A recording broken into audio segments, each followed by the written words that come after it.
Propuestas de la sociedad civil para la transición democrática en Colombia.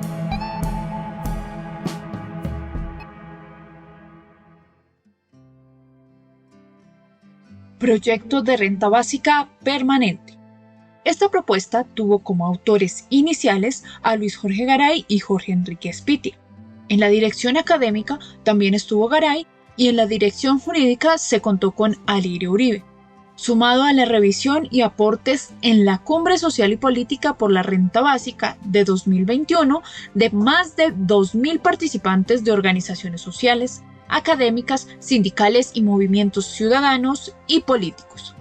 Esta es una conversación entre Carolina Corcho, médica, psiquiatra, magíster en ciencia política y presidenta de la Corporación Latinoamericana Sur, en diálogo con Luis Jorge Garay, uno de los intelectuales más influyentes del país, ingeniero industrial y magíster en economía de la Universidad de los Andes, con doctorado en economía del MIT.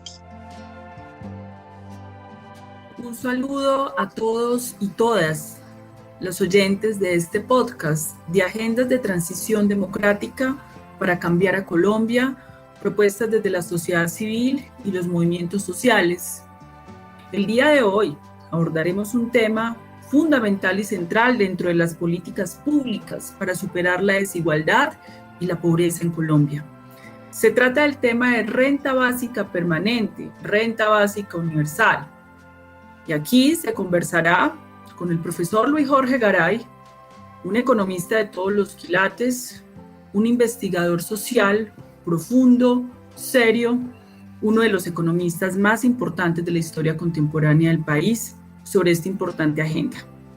Como contexto, debemos saber que este año, en el mes de marzo, se realizó la Cumbre Social y Política por la Renta Básica Permanente, cuyo resultado fue un proyecto de ley que fue radicado en el Congreso de la República con el respaldo de más de 400 organizaciones sociales de la sociedad civil, populares, comunitarias, de todo el país, la firma de 51 parlamentarios del espectro independiente y alternativo que apoyaron esta construcción. Esta propuesta fue discutida y debatida ampliamente a lo largo y ancho del país en esta cumbre con más de 2.000 participantes y fue fundamentada en una propuesta previamente elaborada por el profesor Luis Jorge Garay y Jorge Enrique Espitia, que publicaron esta propuesta en la revista Sur, que fue el fundamento para este proyecto de ley que luego contaría con la dirección jurídica y el acompañamiento jurídico en su redacción de Alirio Uribe. En ese sentido, esta propuesta que se presentó era una respuesta desde los movimientos sociales y la sociedad a la crisis que agravó la pandemia por el SARS-CoV-19, que terminó por afectar a las poblaciones más vulnerables, más empobrecidas, sin una respuesta clara por parte de los estamentos que tenían que hacerlo. Vamos a conversar pues aquí con el profesor Garay sobre este tema fundamental para el debate público del país. Profesor Garay, muchísimas gracias por su acompañamiento. Un saludo muy especial. Muchas gracias, Carolina. Un saludo especial a usted y a todas y todos. Y bueno, con mucho gusto de poder participar en este espacio para compartir conocimientos, experiencias y enseñanzas que hemos tenido conjuntamente en este proceso de la renta básica. Antes de continuar, profesor, con la pregunta, yo quisiera de pronto también comentarle a quienes escuchan este podcast que esta propuesta se radicó en el Congreso y lastimosamente fundida con una jugadita que hubo en la Comisión Tercera del Senado de la República. No tuvo el respaldo político que se requería del gobierno, lo cual nos parece una situación lamentable. En tanto de esta dependía lograr dignificar a los más vulnerables y tener por lo menos un apoyo desde la política pública de un derecho de ciudadanía para aproximadamente 30 millones de colombianos y colombianas. Pero bueno, profesor, para empezar a ilustrar, explíquenos qué es la renta básica.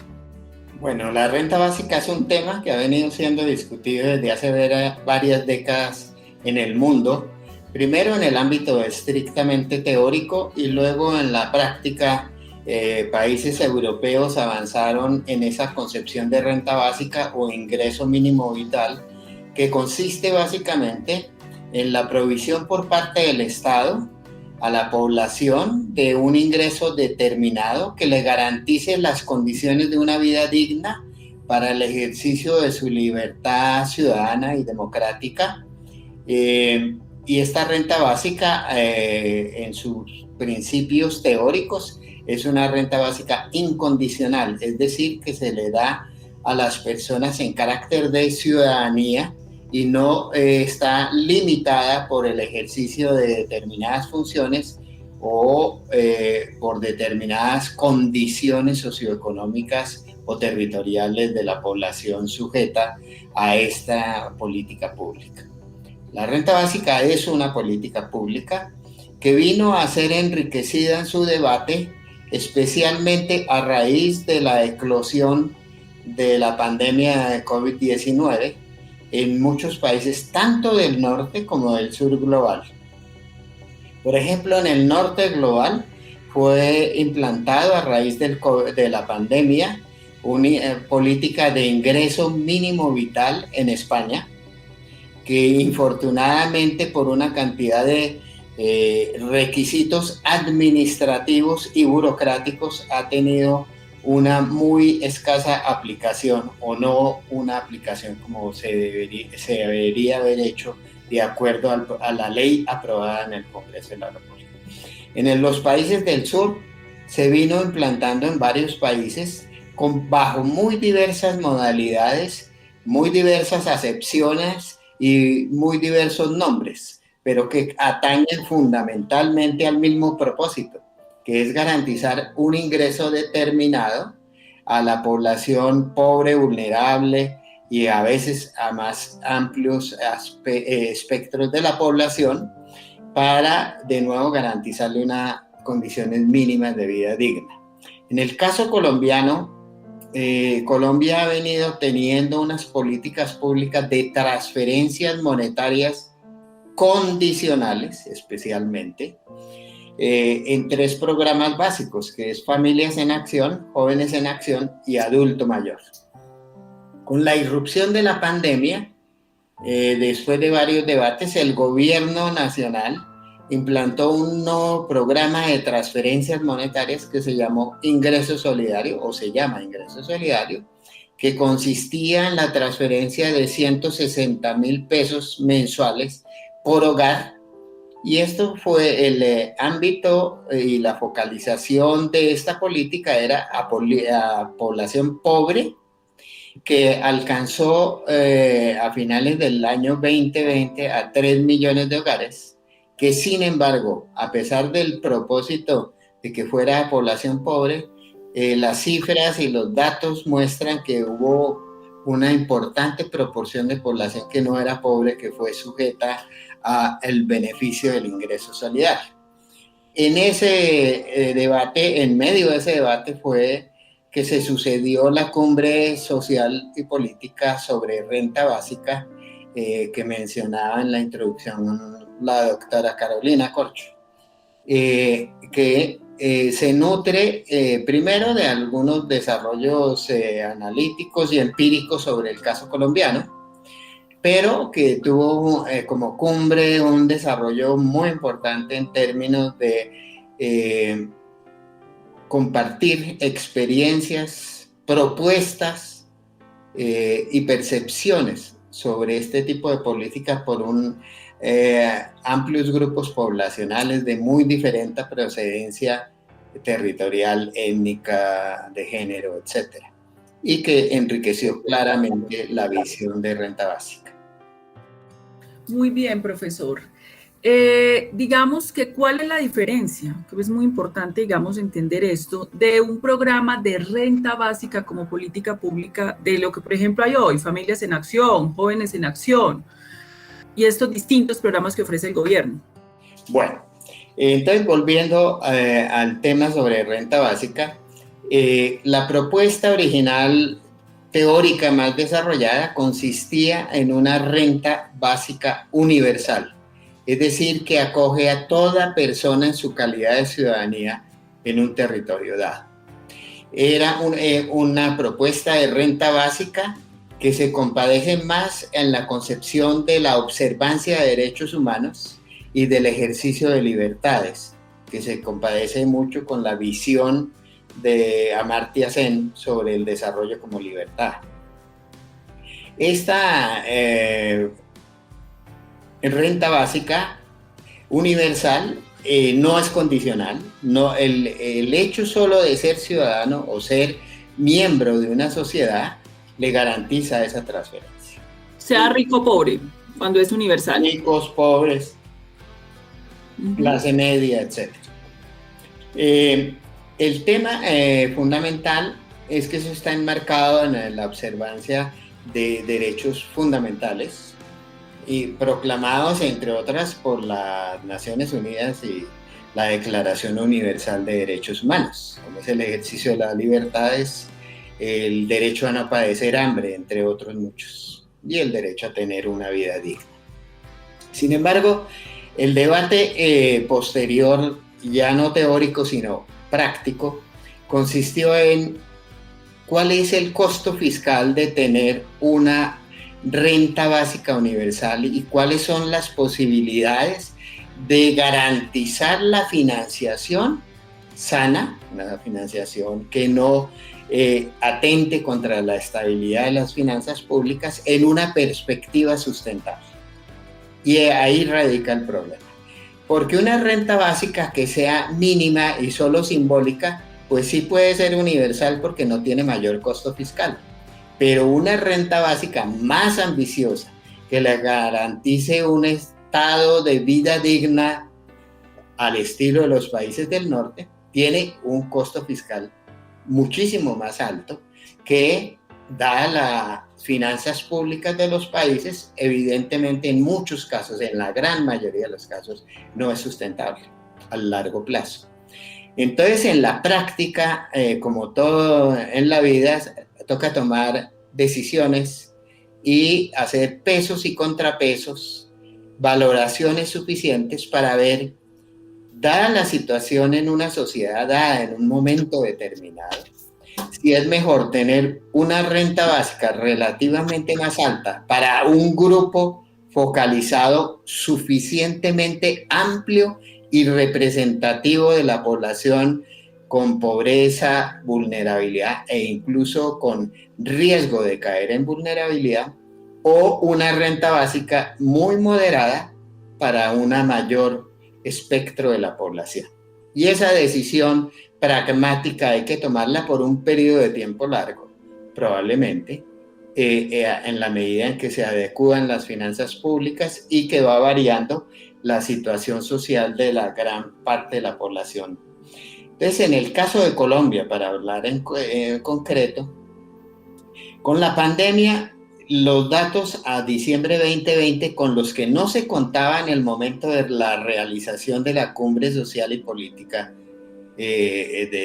sobre renta básica, los datos ex post que salieron para diciembre 2020 nos mostraron que el 46.6% de la población era pobre monetariamente, y un 17%... Casi la mitad del país. Eso es una tragedia. Una tragedia, y un 17% más vulnerable, es decir, un 70% de la población entre pobre y vulnerable. Explíquenos, profe, en términos monetarios de plata blanca, el ciudadano del común, qué significa ser pobre y qué significa ser vulnerable. Bueno, importante esa distinción. Pobre es aquella situación de una persona que no cuenta con los ingresos monetarios suficientes para poder sufragar los gastos necesarios para una condición de vida mínima digna. Es decir, que una persona pobre no cuenta con ingresos monetarios para poder satisfacer esas necesidades de dignidad mínima. Esa dignidad mínima se evalúa en términos de pesos, etcétera, de acuerdo a la canasta de bienes que se consumen, que son requeridos por razones nutricionales, de hábitat, etcétera, para garantizarle esas condiciones mínimas de dignas. Pero eso no quiere decir que unas condiciones mínimas de vida digna sean una vida que le permita el ejercicio de todos sus derechos, en absoluto. Es un nivel límite inferior. Encima de ello está la vulnerabilidad monetaria. La vulnerabilidad monetaria es cuando las personas cuentan con un ingreso monetario que le garantiza ese mínimo de vida digna, pero que tiene dos condiciones adicionales. No logra garantizar su derecho de estabilización socioeconómica a mediano y largo plazo, y hay un alto riesgo de que caigan en pobreza en cualquier vaivén macroeconómico, como que haya una recesión o una caída del crecimiento económico, una pérdida del empleo general y caiga a pobreza. Entonces, el 70% a diciembre 2020 de la población colombiana era pobre y vulnerable monetariamente. Entonces, aquí sucede algo muy importante. El 70% de la población es una proporción muy alta de la población y, por lo tanto, cualquier programa de renta básica va a tener un impacto fiscal. Un impacto fiscal importante porque es casi para una gran proporción de la población. Entonces el equilibrio era buscar tener un ingreso mínimo vital o renta básica que le garantice por lo menos a todos los pobres dejar de ser pobres, y a los vulnerables, en la medida que caigan en la vulnerabilidad, en la pobreza o tengan una caída de sus condiciones de vida, poder también ampararlos para que se les garantice en manera sustentable una condición de vida mínima digna. Entonces, la problemática en el país era cómo sopesar debidamente la población objetivo a la cual debería asignársele la renta básica y el monto mensual garantizado. En el país, como Carolina lo mencionó, existían en ese momento tres programas básicos, que era Familia en Acción, Jóvenes en Acción y Adulto Mayor, que se da por 160,000 pesos al mes. Que eso es una cifra pues muy, muy pírrica, muy pequeña para que una familia viva. 160,000 por un hogar. Exacto, 160,000 es casi que una sexta parte de un hogar de 4 miembros, que es el promedio para hogares de bajos ingresos en el país. Entonces, obviamente, esos programas, incluido Ingresos Solidarios, no garantizan que puedan llegar a satisfacer las condiciones de vida digna de los hogares que son receptores de esas transferencias monetarias. Aparte de que Familia en Acción, Jóvenes en Acción ya son programas de transferencias condicionales al cumplimiento de ciertos requisitos. Entonces, en estas condiciones era claro que el país, si bien había avanzado en políticas de transferencias, requería y requiere tener una política pública de ingreso, de renta básica permanente, que no sea condicional, que sea por unos montos que sí garanticen unas condiciones mínimas de vida digna a la población sujeta de esta política pública. Por supuesto, el planteamiento general que se tiene es que el país pudiera irse moviendo hacia una renta básica universal por etapas, primero garantizando a la población más pobre y vulnerable del país, y luego ir escalando para tener un ingreso mínimo vital, ojalá para una gran mayoría de la población colombiana. Proyectos de renta básica permanente. O sea que ahí, profesor, lo que tenemos que superar, lo que había que superar en ese momento de la cumbre, que era con esas cifras de 2020 que me parecen aterradoras, es que yo no sé si la gente entiende lo que es que el 70%, más de la mitad del país, en condiciones de vulnerabilidad. Me imagino que en esa vulnerabilidad también están las personas en condición de informalidad, que no tienen una estabilidad que les permita, que en cualquier momento perdió su trabajo por la vía de la informalidad y cayó en pobreza. Y ese porcentaje supongo que ha ido aumentando a medida que ha pasado el 2021. No sé si usted tiene datos más recientes. Sí, correcto. Nosotros hemos realizado publicado dos artículos, dos ensayos recientes estamos interesados en ver la evolución de la recuperación colombiana, pero ya no solo a nivel macro, que ha sido una recuperación inesperadamente buena, porque vamos a crecer más del 9% este año. Pero lo que nos preocupa es qué tipo de crecimiento económico y cómo la crisis social está evolucionando con este crecimiento económico. Encontramos algo muy preocupante. Uno que usted menciona, Carolina, informalidad. Estamos encontrando con las últimas cifras, octubre 2021 del DANE, que el 53% tienen contrato. O sea, el 47% es informal, 53% con contrato. Pero algo muy complejo, una buena proporción de los que tienen contrato es contrato verbal, no por escrito. Es decir, que nosotros calculamos que más de 2/3 de los ocupados y las ocupadas en Colombia... Es la mitad apenas, o sea, solamente la mitad del país tiene algún contrato. Pero una buena parte de ese contrato es verbal.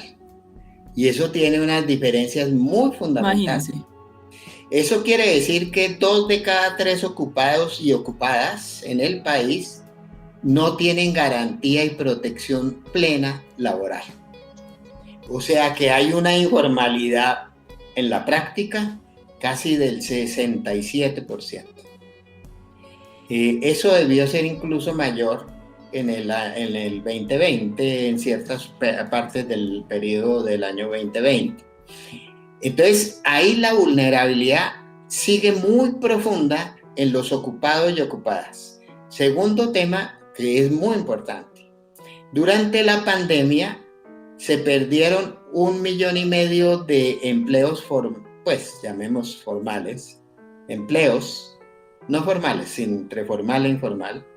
Y algo muy fundamental, subió en más de 1 millón de personas el número de inactivos, una gran proporción de ellos mujeres. ¿Por qué? Porque con la pandemia, confinamiento y tal, las mujeres tuvieron que asumir la responsabilización no solo de cuidado del hogar, sino de cuidado de terceros, familiares, etcétera. Y las que más han sufrido de la creciente inactividad laboral, las mujeres.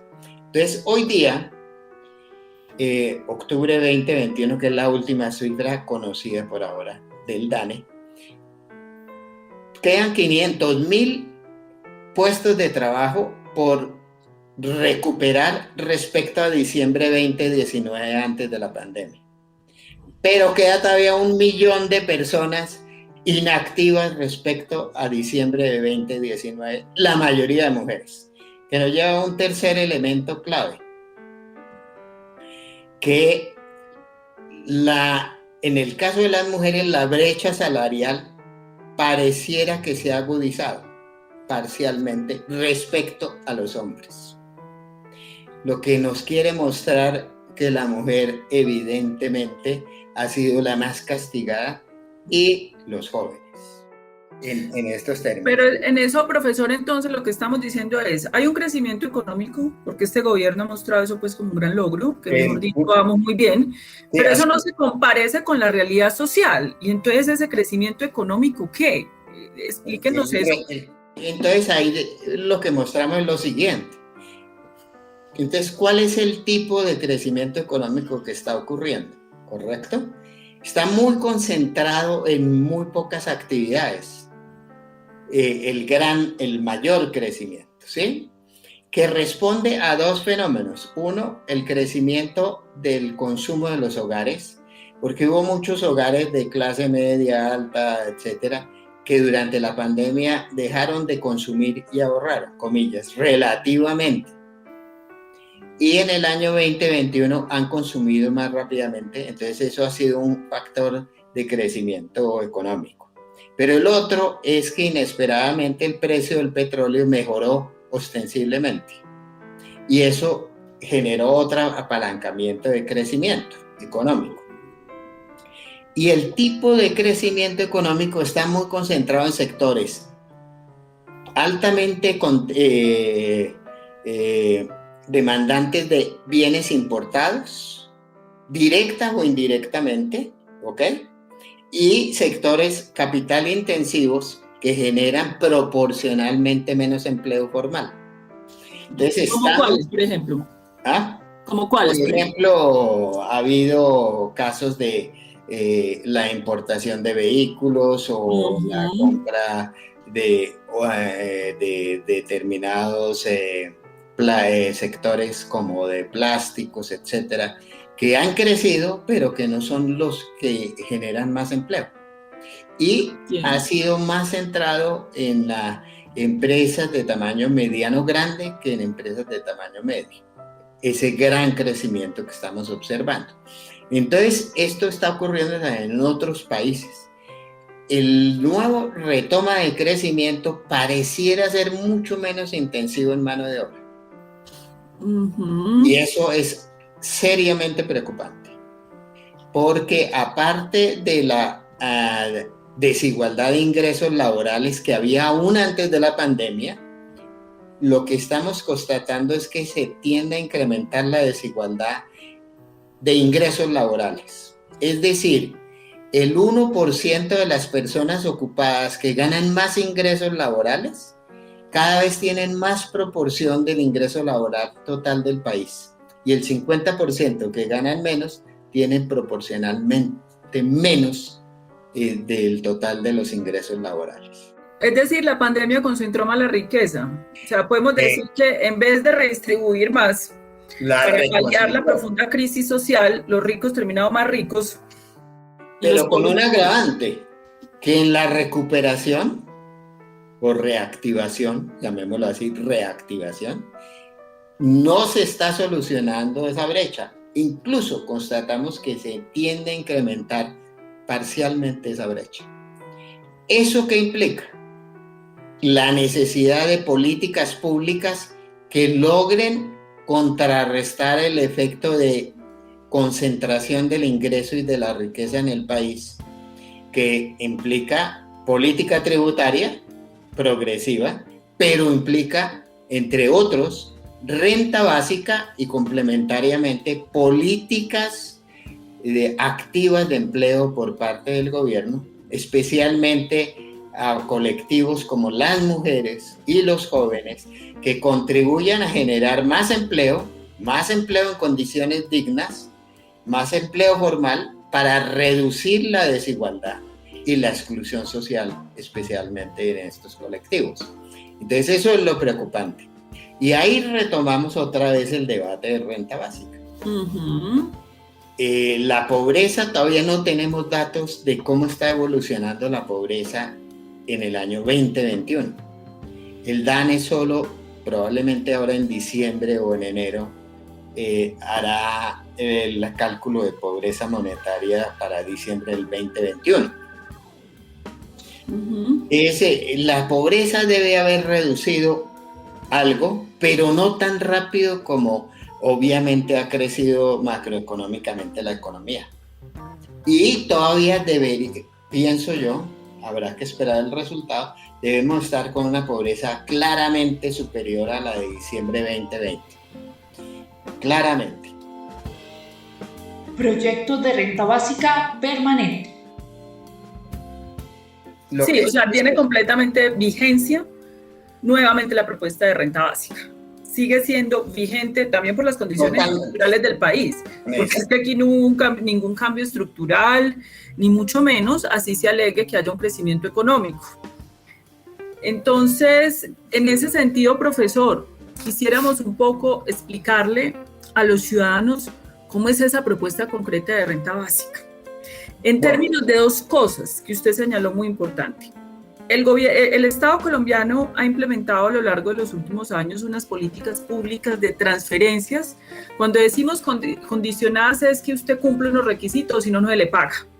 Pero hay dos críticas fundamentales a eso. Primero, que los montos son muy pequeños. Es que 160.000 pesos es una cosa pírrica para la vida que requiere un hogar.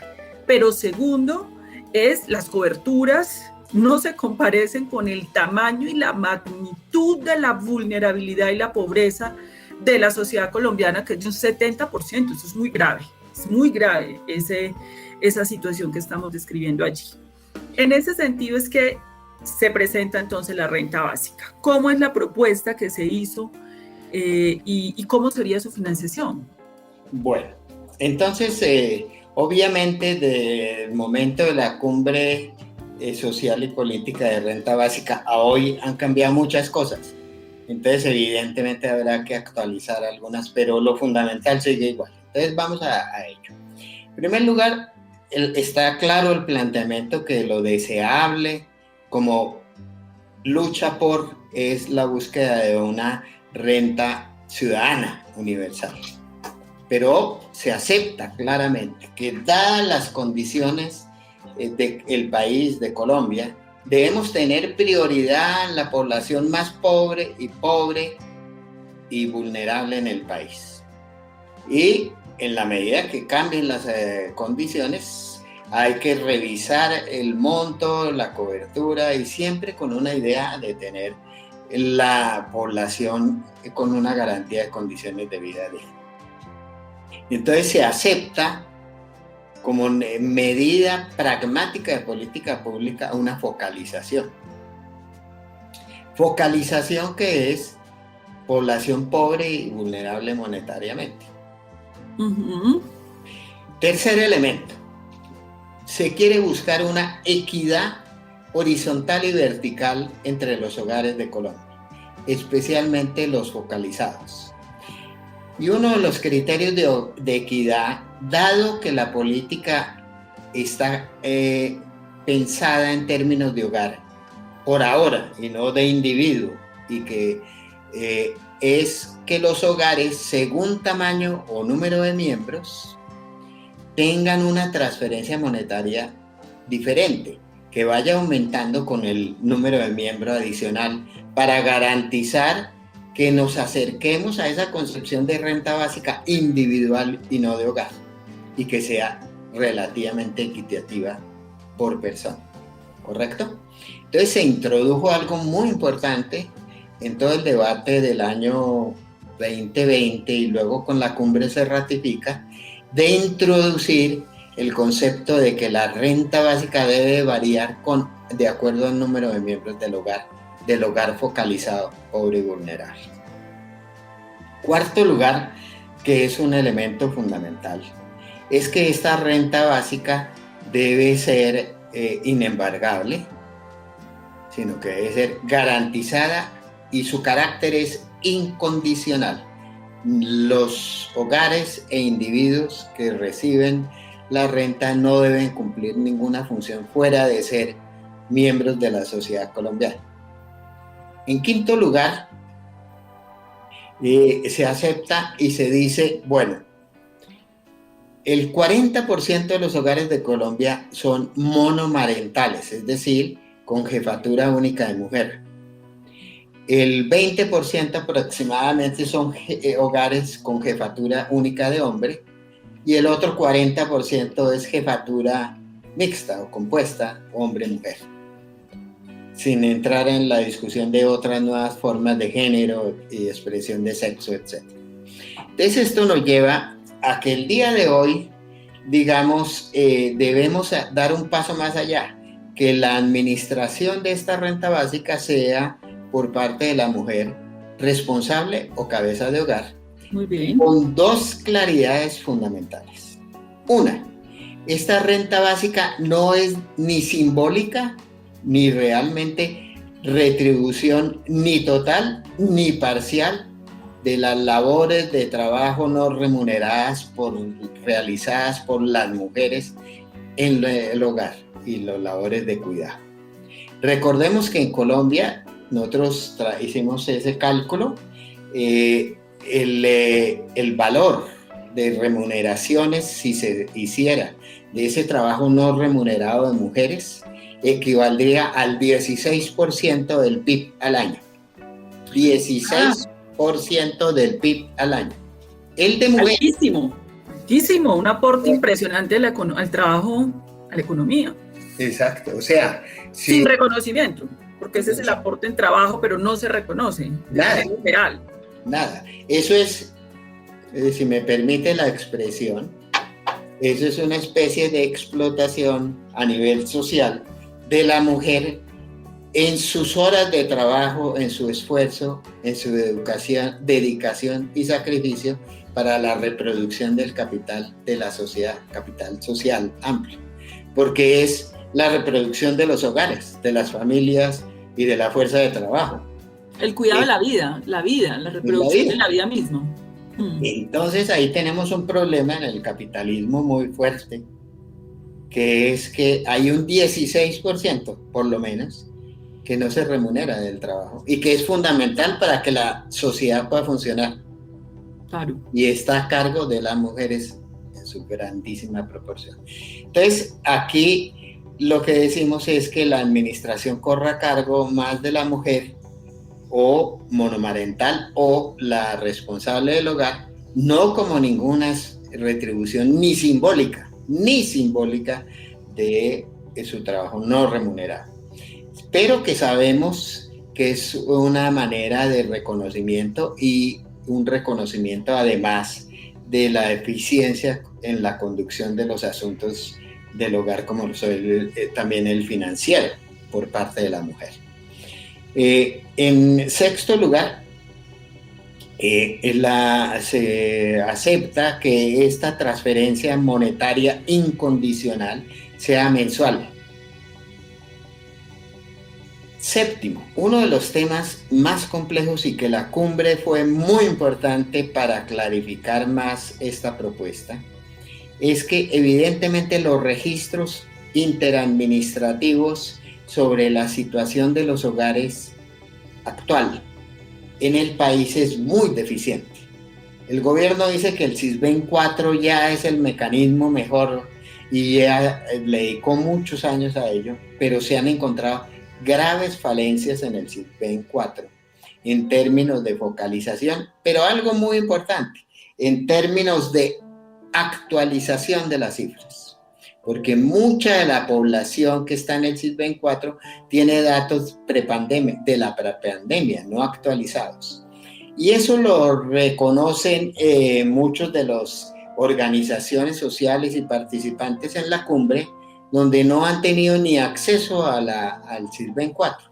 Y entonces se propuso algo muy fundamental, que haya mecanismos comunitarios a través de organizaciones sociales y populares que permitan transferir información de los hogares a las entidades responsables del gobierno para su inclusión adecuada en las bases de datos y su actualización. Yo quiero recordar aquí un ejemplo del caso de España. Después de ya 9 meses de aplicación del ingreso mínimo vital en España, encontraron que la cobertura práctica era mínima, porque los hogares o no habían llenado la información suficiente o había unos requisitos innecesarios. Y el gobierno aceptó hace más o menos mes y medio que ONGs pudieran ayudar a tramitar e identificar hogares que deberían estar en el programa, pero que por múltiples razones no han estado. La Cumbre Social y Política definió en su conjunto que debería haber mecanismos de demanda para la inclusión y actualización de la información de ingresos de los hogares para poder llegarle en debido momento a los hogares que lo requieren. Claro. El octavo tema, para no alargarme mucho, que era preocupación especialmente en ciertos territorios, era el requisito de la bancarización. Se sabe que las transferencias se realizan a través de una cuenta bancaria, de una o de algún mecanismo vía digital que le permita poder al hogar beneficiario liquidar y monetizar esa transferencia. Si bien se ha avanzado en el país de una manera muy ostensible en la bancarización, hay comunidades, regiones, territorios donde ese mecanismo de bancarización evidentemente es un obstáculo, y es precisamente muchos de los hogares y de las comunidades más pobres y excluidas del país. Entonces ahí se requieren mecanismos comunitarios que no sean meramente los de mercantilización a través de una bancarización, para poder ejercer efectivamente ese derecho con las consecuencias de que eso tiene. Y eso fue un buen avance de la Cumbre Social y Política en el planteamiento de la aplicación y diseño de la política de renta básica. Ahora bien, el elemento clave noveno es costo fiscal y financiación.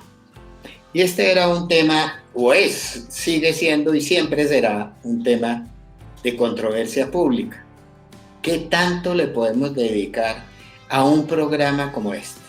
Entonces, para ello debemos ilustrarlo en 2 pasos. 1, el programa de Familia en Acción, Jóvenes en Acción, Adulto Mayor e Ingreso Solidario, esos 4 que son de transferencia monetaria, y no incluyo el de devolución del IVA, que es otro programa diferente, porque esa es una compensación del pago de IVA que hacen los hogares más pobres, ¿sí? Eso no es de transferencia monetaria estilo renta básica, ¿correcto?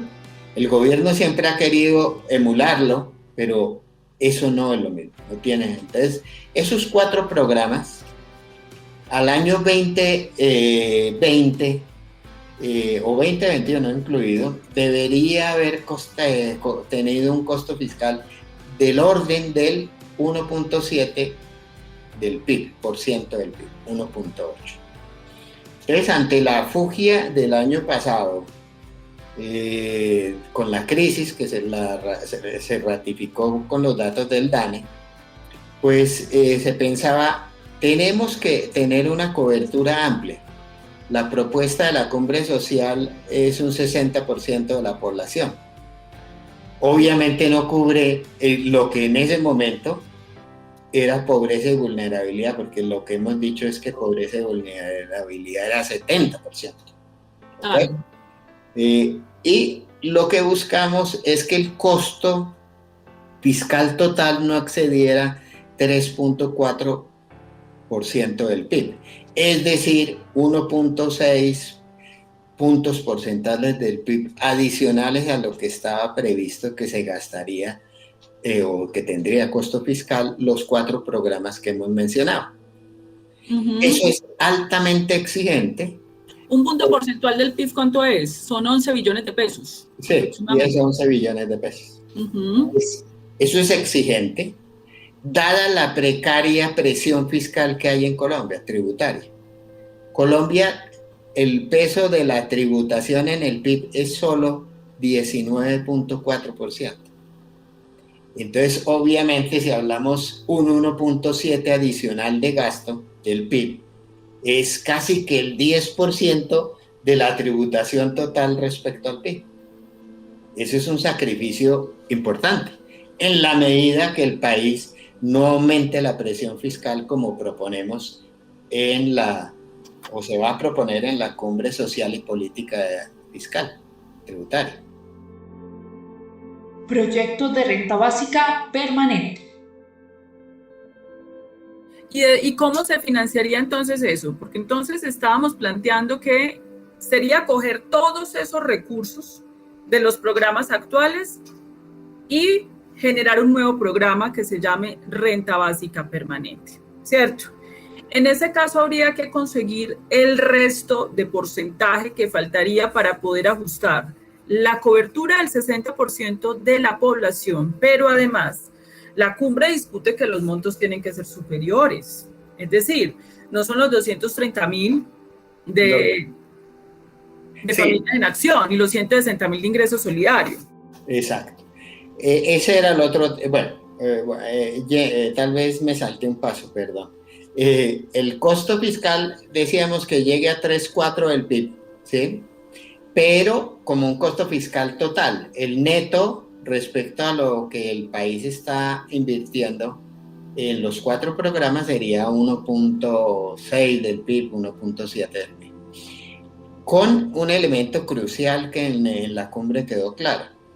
La propuesta ideal sería que la política de renta básica permanente sustituya a todos los demás programas, los 4 anteriores, lo subsumiera en ese programa y que fuera de nuevo incondicional, ¿correcto?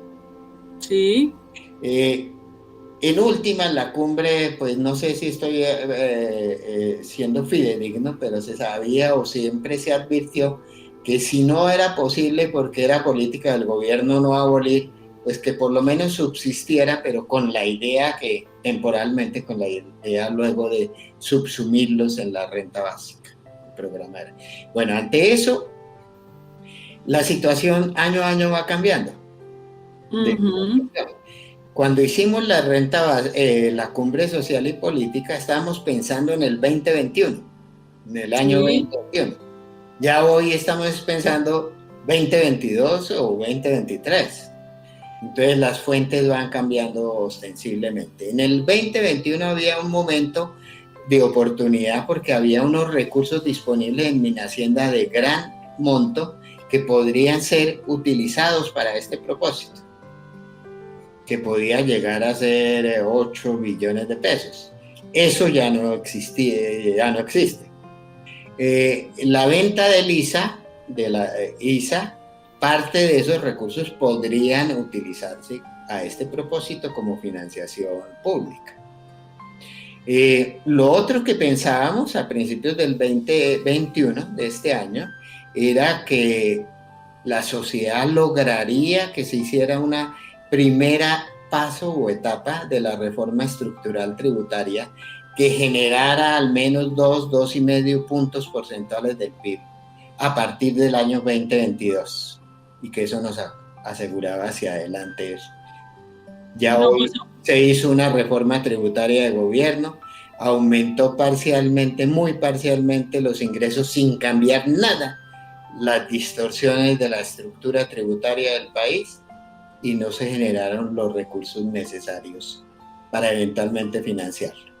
Entonces lo que tenemos que pensar hoy día es hacia adelante, que va muy ligado, uno, al aumento de la tributación en Colombia, que es indispensable, y otras fuentes de financiación que son las siguientes, que siguen siendo válidas a las planteadas en la Cumbre Social y Política. Colombia ha venido haciéndolo parcialmente, que es ir financiando nuevos recursos crediticios en el exterior a tasas de interés y plazos mucho más largos que el perfil de la deuda que teníamos al 2020. ¿Eso qué efecto tiene? Que tiene que pagar mucho menos recursos por amortizaciones e intereses y libera recursos con respecto a la deuda que existía. Eso se ha venido haciendo en la colocación de bonos y títulos en el exterior en condiciones cada vez más favorables y se está haciendo muy parcialmente, no como política explícita, con unos créditos con la banca multilateral. Entonces ahí se ha venido reduciendo el costo de la deuda externa pública y hay que hacer mucho más en la deuda pública interna, ir reduciendo ese costo, que es posible hacerlo con una política muy estratégica del gobierno y eso liberaría 1% del PIB, por ejemplo. Entonces, estamos a la vera de poder actualizar los datos ya en miras al 2022-2023, para ser prácticos. Claro. O sea, esa sería una fuente. La otra sería por la vía de una nueva reforma tributaria. Pues evidentemente el país va a necesitar una nueva reforma tributaria. Y algo más de endeudamiento interno, no directo con el Banco de la República, sino con TES, que es una manera de poderlo hacer. y más parte de los recursos que queden del ISA también. Hay una multiplicidad de fuentes que tenemos que escogerla como país muy equilibradamente. No es solo una fuente, son múltiples fuentes que hay que aumentar, pues contribuir a esa bolsa común en favor del ingreso de la renta básica permanente. Ahora bien, una de las características que en la cumbre social se aclaró fuera de la identificación para ese momento de las fuentes de financiación, que ya no son las mismas de hoy, es que evidentemente habrá que hacer una actualización con la realidad social y económica. Claro. ¿En qué términos? Si se agudiza aún más la pobreza, pues hay que aumentar la focalización. Claro que sí. Si se reduce sí, comillas, hipotéticamente, y si se redujera, pues se podría volver a repensar cuál sería el monto más adecuado, porque no hemos hablado del monto de la transferencia mensual. El monto de la transferencia mensual que es financiable depende de la cantidad de hogares, de la distribución de hogares según miembros, porque sabemos que el que más miembros va a recibir más que el otro, y del espacio financiero del sector público. Supusimos que podíamos financiar hasta 3.4% del PIB con el esfuerzo que hablábamos, ¿correcto? Uh-huh. Ahora bien, más, ahí lo habíamos considerado como un 3.7% del PIB.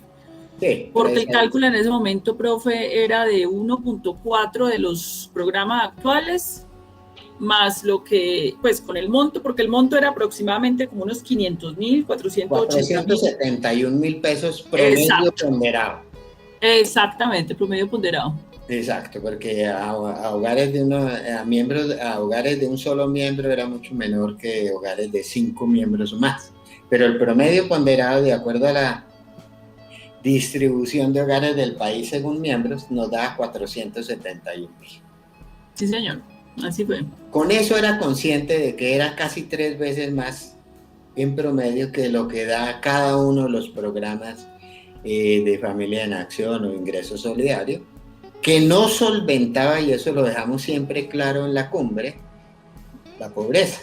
O sea, con eso no garantizábamos que no hubiera pobreza en el país, sino que el nivel de ingreso fuera una proporción de la línea de pobreza mucho más alta y que muchos de los hogares podrían superar la línea de pobreza, pero no todos. La pobreza monetaria extrema sí se erradicaría totalmente, ¿ok? Que es 20%, 17-20%. Proyectos de renta básica permanente. Teniendo en cuenta que porque una de las ideas que movilizan los contradictores de esta propuesta de renta básica es que supuestamente cuando la gente se somete a una política de renta básica, pues dice que deja de buscar trabajo, que se vuelve perezoso. Eso no se comparece con lo que ha pasado en el resto del mundo y además, pues nadie es pobre por vocación. Y además, con los montos de 471.000 de promedio ponderado por un hogar, pues eso no es una cifra, es una cifra para cubrir unas necesidades muy mínimas y muy básicas que de ninguna manera van a generar una motivación para que un ser humano o un individuo no genere un proyecto de vida que le implique obtener más ingresos. Eso fue importante porque eso es lo que se dice en Colombia permanentemente para controvertir estas propuestas. Exacto, eso, Carolina, muchas gracias por esa intervención. Con ello quiero aclarar lo siguiente: posteriormente a la cumbre social y política y ya viendo la evolución de la economía colombiana, procedimos a hacer hace unos meses otra evaluación, digamos, a la luz ya de los datos de la pobreza y la vulnerabilidad de diciembre de 2020. Y nos concentramos solo el cálculo si fuera solo al 42.7% de la población que es pobre monetariamente en diciembre de 2020. Y mira lo que encontramos. Dividimos algo que fue muy importante, que también la cumbre social y política avanzó, es que una cosa es la situación de los pobres extremos y otra del resto de los pobres. ¿ok? Por esas tramas, ¿cuántos ingresos de dólares por día, profe? Para que la gente tenga la dimensión. ¿Cuánta plata diaria? Una persona que recibe ¿cuánto diariamente? Ya, espera, te doy la respuesta exacta, con cifra exacta para que no cometer ningún error. ¿Sí? A ver, te la doy exactamente para que no haya problema. Te voy a dar las cifras de cómo se define cada umbral, ¿sí? Con cifras específicas para que no... Bueno, una persona se considera pobre si vive con menos de $5.5 al día. Eso en pesos colombianos es como unos 20.000, más o menos. Exactamente. 20.000 pesos al día una persona. Ese es un pobre. Un pobre extremo si vive con menos de más o menos $2.5 al día. ¿Ok? Vulnerable entre $5.5 y $13 al día. Esta es una metodología internacional que nosotros la quisimos acoger para evitarnos discusiones de todo tipo, ¿cierto? Sí, claro. Y esta es la que usa. O sea, ya estamos hablando que hay gente en Colombia, profe, es que a mí me parece muy importante para que la gente entienda el tamaño de la desigualdad y la pobreza que hay en Colombia. O sea, hay gente en Colombia que vive con menos de 20.000 pesos al día y esos son los que están dentro del 40% de pobres. Exactamente. Es decir, el 40% de la población, de acuerdo a este estándar, viviría con menos de 20.000 pesos al día. Óigase bien. Sí. Y con esos 20.000 tienen que cubrir vivienda, alimentación, transporte, todo. El malvivir total. Y vulnerables entre $5 y $13, ¿ok? Clase media entre $13 y $70 al día. Y clase alta más de $70. Esta es una metodología que es bueno precisártela, la utiliza la CEPAL y organismos internacionales. Entonces nosotros no íbamos a alterar esa metodología, ¿cierto? Claro que sí, me parece muy interesante. Entonces, para ir de pronto haciendo una síntesis de todo esto, la propuesta de renta básica permanente sigue vigente en tanto, si bien ha habido un crecimiento económico, se mantiene la vulnerabilidad social, económica y de ingresos en un 70% entre pobreza y personas con vulnerabilidad e inestabilidad para hacer su proyecto de vida a largo plazo. Primera conclusión. Segunda conclusión es que evidentemente esta propuesta requeriría unos ajustes en términos de la cobertura, de acuerdo a cómo evolucione el tema de la pobreza y la vulnerabilidad de la población y los montos. Los montos tienen que ver con las fuentes de financiación, la cobertura y los montos también tienen que ver con las fuentes de financiación que estructuralmente se mantendrían, pero tendrían, digamos, algunas variaciones en tanto que hubo hechos que ya ocurrieron y otros que no se han presentado. Correcto. Pero sostenemos que esta es una de las políticas públicas importantes para lo que se ha denominado la reactivación económica, la superación de la pobreza y la desigualdad, además de otras, como la reactivación del empleo, que esa es otra. Otra es la necesidad de una reforma tributaria que grave las altas rentas. Aquí no podemos seguir afectando a las clases populares y a la clase media, sino a las altas rentas, donde está la gran concentración de la riqueza que se ha agravado después de la pandemia. Por tanto, este es un programa necesario, fundamental, dentro de una propuesta de país democrático, un país que tenga una mínima dignidad para superar y para no aceptar. Es que no se puede aceptar, profesor, que haya seres humanos en pleno siglo XXI teniendo las fuentes de financiación y las posibilidades fiscales, que una sociedad y un Estado los esté sometiendo al malvivir y a unas condiciones denigrantes de vida.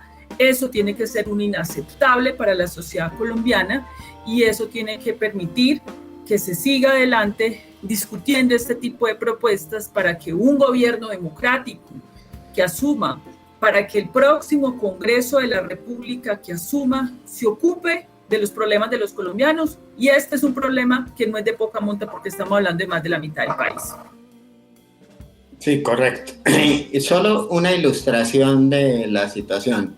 Nosotros volvimos a trabajar solamente con la pobreza monetaria a diciembre 2020, ¿correcto? Sí.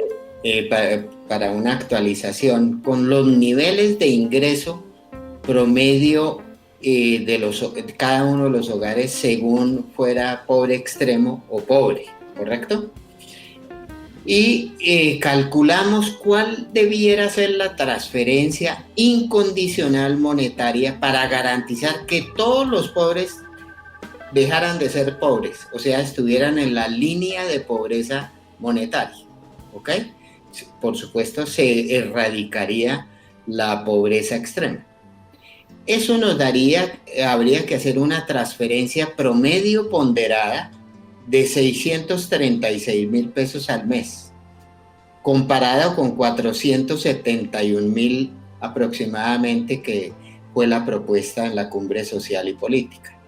Eso muestra el agravamiento de la situación social en el 2020, más allá del previsto en términos de la caída del ingreso de los hogares. Pero una observación, Carolina.